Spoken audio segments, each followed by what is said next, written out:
എല്ലാവർക്കും പുതിയൊരു വീഡിയോയിലേക്ക് സ്വാഗതം. ഇന്ന് നമ്മൾ ചെയ്യാൻ പോകുന്നത് ഈ വാഗണറിന്റെ ഒരു സൈഡിലെ പാർക്ക് ബൾബ് തെളിയുന്നില്ല. അപ്പം ചെക്ക് ചെയ്തപ്പോൾ ആ ബൾബ് ഫ്യൂസ് ആയതായിട്ടാണ് മനസ്സിലായത്. അപ്പം നമ്മൾ ആ ബൾബ് ചേഞ്ച് ചെയ്യാൻ പോവുകയാണ്. ആ ബൾബ് ചേഞ്ച് ചെയ്യുന്നത് എങ്ങനെയാണെന്ന് കാണിക്കുകയാണ്. അതിനായിട്ട് നമ്മൾ ആ ഹെഡ്ലൈറ്റിന്റെ സൈഡിൽ നിന്ന് ആ ഒരു പാർക്ക് ബൾബിന്റെ ഹോൾഡർ നമ്മൾ ഊരിടണം. ജസ്റ്റ് ഒന്ന് വലത്തോട്ട് തിരിച്ചിട്ട് നമ്മളത് വലിച്ചു കഴിഞ്ഞാൽ അപ്പോൾ അത് ഊരി പോരുന്നതാണ്. ഊരി പോകുന്നതിന് ശേഷം നമ്മൾ ജസ്റ്റ് ആ ബൾബിൽ പിടിച്ചിട്ട് ജസ്റ്റ് ബൾബ് ഒന്ന് വലിച്ചാൽ മതി. വേറെ ഒരു കോംപ്ലിക്കേഷൻ ഒന്നുമില്ല. ഇത്രയും കാര്യമേ ഉള്ളൂ.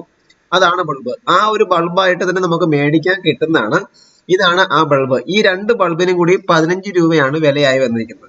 അപ്പൊ നമ്മൾ പുതിയ ബൾബ് എടുത്തിട്ടുണ്ട്. ഇനി നമ്മൾ പുതിയ ബൾബ് ഇതിലേക്ക് ഇൻസർട്ട് ചെയ്യുക. ജസ്റ്റ് ആ ഒരു ഹോൾഡറിലേക്ക് പ്രസ് ചെയ്ത് വെച്ചാൽ മതി.